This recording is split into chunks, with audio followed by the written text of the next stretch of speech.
আসসালামু আলাইকুম প্রিয় গাইস, আপনাদের আজকে আমি আরও গ্রামের দেখুন বাদাম বাদাম ক্ষেত টোটাল নিচু জায়গাটা বাদাম করা হয়েছে। বাদাম ওঠার পর এখানে রোপা ধান গাড়া হয়।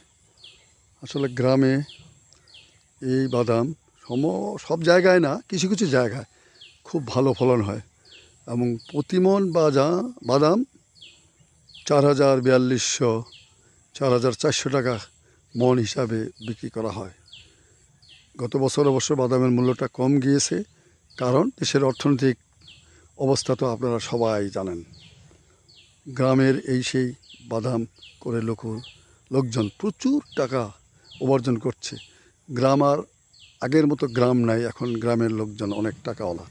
বাদাম, শাকসবজি, যাকে বলে সিম, লাউ, বিভিন্ন তরিতরকারি আবাদ করছে এবং ভালো মূল্যে বিক্রি করতে পারছে। পাশাপাশি ধানও আবাদ করতেছে। সম্প্রতি আবার কিছু কিছু এলাকায় চা বাগান তৈরি হয়েছে।